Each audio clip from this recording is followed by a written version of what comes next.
yoka yoka tolobela yo likambo oyo Kongo elingaka te osi obandi lisusu polo kangaka motema ta mokolo moko olingi kaka se bomengo ya Kongo. Très bonne réunion. Pouvez-vous en dire plus? Eh bien, ce fut un échange très franc, en toute honnêteté, et je pense sincèrement que c'était un échange fructueux, je dirais même très constructif, sur les prochaines étapes à suivre pour s'assurer, par exemple, que le carnage du M23 cesse enfin.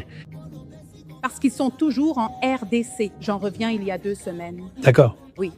Et j'ai visité les camps de réfugiés, la crise humanitaire. Oui, non, alors c'est... Et c'était très bien que le président et le chef du Parlement et bien sûr l'ambassadeur, toute l'équipe, vous savez, ils veulent que le traité de paix fonctionne. Mais ça ne peut pas marcher quand le M23 ne se contente pas de tuer, mais pille aussi les minerais. Et aussi la violation de l'accord, c'est ce que... Oui, oh, je sais. Le peuple africain était très confiant cette fois-ci parce que les États-Unis assurent la médiation. Mais ce n'est pas encore fini. Ce n'est pas fini. Vous savez, nous avons la 2e partie de l'audience la semaine prochaine. Bien. Nous pressons l'administration de sanctionner réellement les dirigeants de Kagame, peut-être même Kagame lui-même. Je veux dire, on ne peut pas faire les choses à moitié et n'en faire qu'un petit peu. C'est genre, arrêtez ça. Vous avez apposé votre signature sur cet accord. Arrêtez les fusions de sang. Merci beaucoup. La semaine prochaine, nous avons une interview. Bien, parlons-en.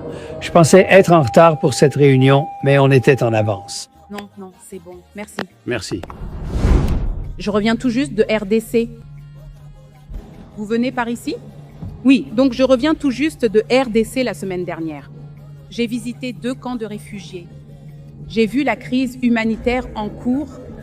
Et ce qui attire mon attention, c'est l'espoir que le peuple africain perd à cause de la violation de l'accord. Ils étaient très confiants que, grâce à la médiation des États-Unis, la paix reviendrait enfin en RDC. Mais que pouvez-vous nous dire sur la réunion? Eh bien, je vous dirais que, pour être honnête, je commence moi aussi à perdre espoir.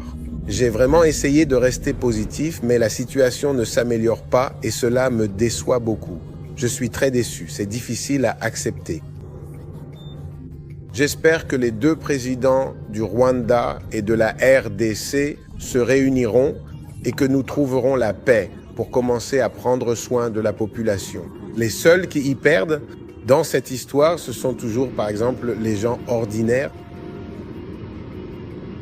Les seuls qui en profitent, ce sont les hautes sphères, les richesses, les minerais, toutes ces choses. Cela devrait revenir aux populations de ces pays pour qu'elles puissent vivre dignement et ne plus subir ces guerres et ces luttes ethniques. Ça doit s'arrêter. C'est ce que j'ai dit lors de la réunion parce que j'en ai assez.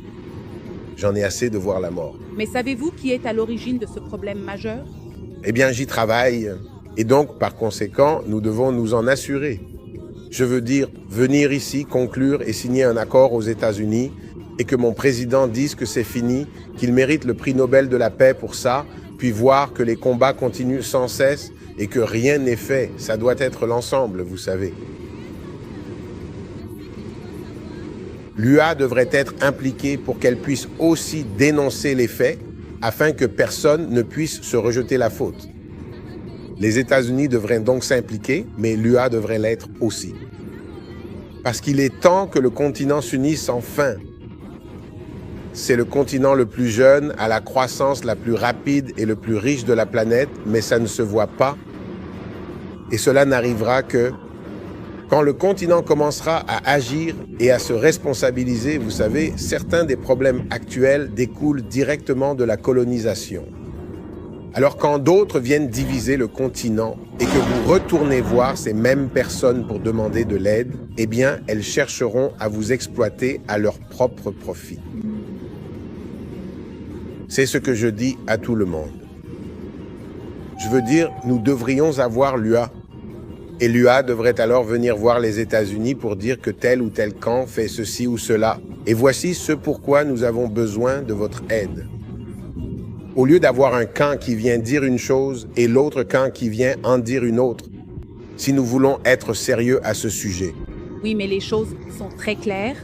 Un fait simple dont le monde a été témoin, c'est la signature de l'accord. Mais 2 jours après l'accord, le Rwanda a attaqué. Oui, mais Ils ont tué des gens à Uvira et j'y suis allée. Je suis d'accord, Et les États-Unis regardent sans rien faire. cela n'aurait jamais dû arriver.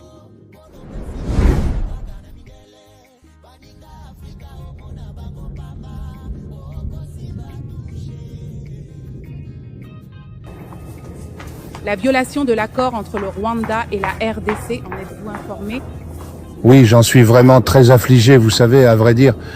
Mais je pense qu'il faut faire un plus grand effort pour protéger la population. Oui, parce qu'il y a une énorme crise humanitaire en cours. Non, je sais. Mais le président Trump a dit qu'il y aurait de graves conséquences si l'une des parties violait l'accord et le Rwanda vient de le faire. Mais nous n'avons rien entendu de la part des États-Unis. Mais que pensez-vous de cette violation? Eh bien, je pense que cette violation est inappropriée. Elle rompt l'accord. D'accord? Merci. Merci.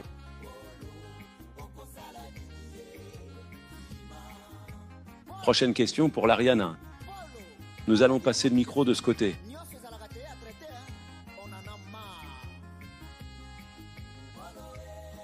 Merci beaucoup. Tout d'abord, je voudrais remercier tout le monde de s'intéresser enfin au Soudan. La première fois que j'ai vu l'image d'une mère soudanaise tuée avec ses 3 enfants, je me suis précipitée à la Maison-Blanche pour essayer de demander au président Trump s'il était au courant des atrocités qui se déroulent au Soudan.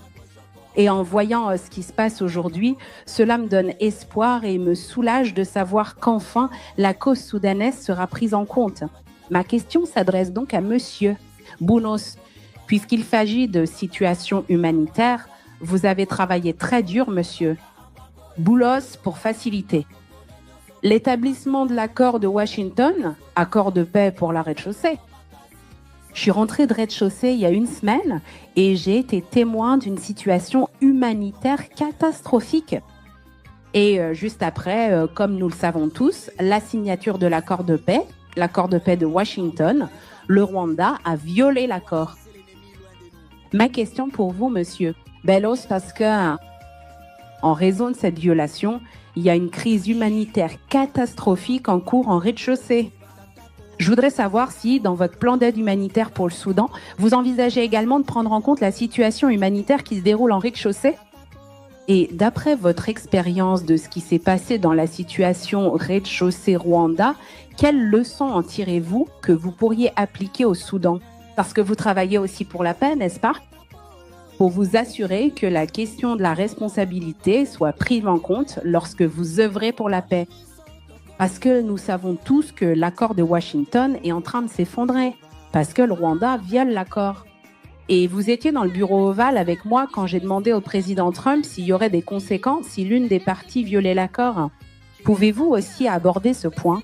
Que va-t-il se passer ensuite? Parce qu'à chaque fois que les gens résolvent un conflit, s'il n'y a pas de responsabilité, la crise humanitaire continue de perdurer. Voilà donc ma question. Merci beaucoup. Merci. Oui, je me souviens de ce jour-là et de la question. En fait, vous savez que le président Trump vous apprécie beaucoup et apprécie vos questions et suggestions, car vous proposez toujours des idées qu'il apprécie. Nous travaillons quotidiennement à la résolution de ce conflit. Je suis sûr que Tom a quelque chose à dire sur l'aspect humanitaire, mais nous sommes profondément préoccupés par la situation humanitaire dans l'est de la rez-de-chaussée.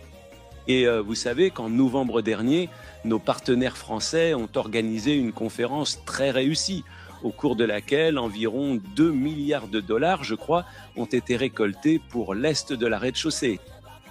Si je ne me trompe pas, soit 1,5 milliard, soit 2 milliards. Et combien? Ah, la France est toujours là? Super, 2,5. D'accord, donc c'était 2 milliards d'euros à l'époque. Oui, nous sommes profondément inquiets.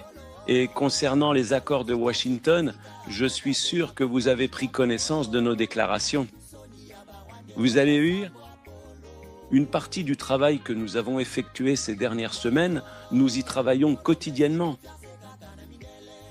Vous avez sans doute suivi toute l'audition qui s'est tenue au Congrès américain. Vous avez également vu que j'ai, de mon côté, rédigé un compte-rendu détaillé de la situation aux membres du sous-comité Afrique. Nous travaillons là-dessus au quotidien. Rien qu'hier, nous avons eu plusieurs réunions avec une délégation de haut niveau de la rez-de-chaussée et le président Tshisekedi est en visite à Washington. Il doit probablement arriver aujourd'hui. à l'heure où nous parlons. Il est sans doute en train d'atterrir et nous allons le rencontrer. Je crois que le secrétaire Rubio va également le rencontrer et je sais qu'il a plusieurs rendez-vous prévus à son agenda, donc nous avons hâte de le voir. Concernant Evera, bien sûr, les États-Unis n'apprécient pas du tout ce qui s'est passé. Cela s'est produit quelques jours seulement après la signature ici, dans ce bâtiment. Et nous avons réagi immédiatement. Hein. Et vous avez vu qu'il y a eu depuis un retrait de Juvera. Maintenant, on peut dire qu'il reste encore certains points à traiter, bien sûr. Mais on travaille là-dessus. Nous avons donc obtenu au moins ce retrait préliminaire de la ville de Juveira quelques jours après l'incident. Et nous travaillons désormais en étroite collaboration avec la rez-de-chaussée et le Rwanda. Vous avez peut-être aussi vu qu'il y a eu un petit succès hier, ou du moins un pas dans la bonne direction hier au Qatar. N'oublions pas le processus de Doha qui est extrêmement important. Donc hier, il y a eu une annonce au Qatar concernant un certain niveau de progrès réalisé entre le gouvernement de la rez-de-chaussée et le M23. Dans le cadre du mécanisme de cessez-le-feu, et nous remercions vraiment nos amis et partenaires qataris qui travaillent sans relâche depuis un an sur ce dossier. Et ce mécanisme de cessez-le-feu est très important. Ils ont également travaillé sur d'autres mécanismes. Il y a plusieurs autres mécanismes qui concernent les deux pays.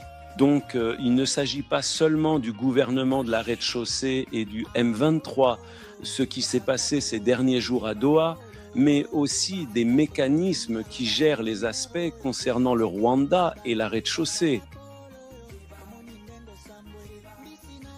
qui ont également lieu cette semaine. Alors, soyons patients. Nous savons que la signature ici a été le tremplin du processus. Nous savons que la paix est un processus et que cela va prendre du temps.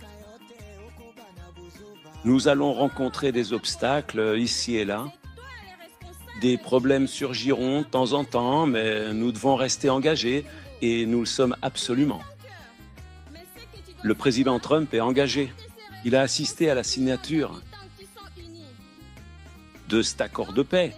Il a signé en tant que témoin et il est engagé. Les deux présidents se sont engagés.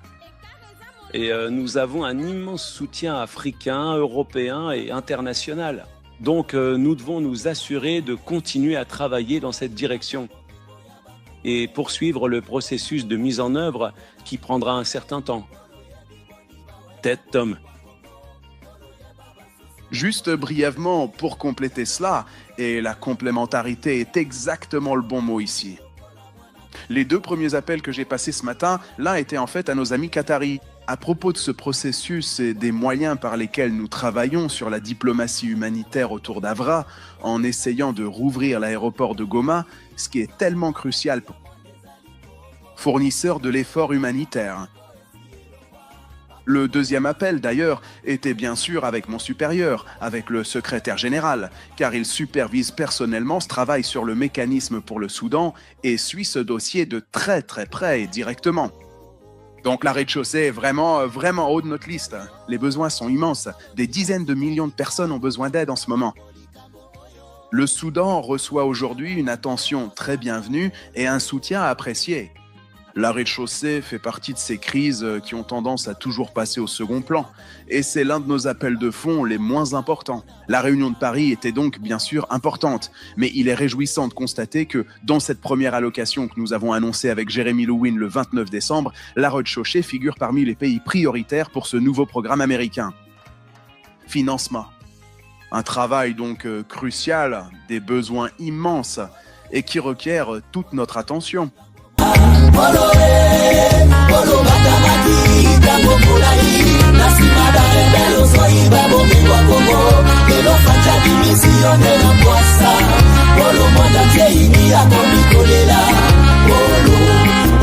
maladie.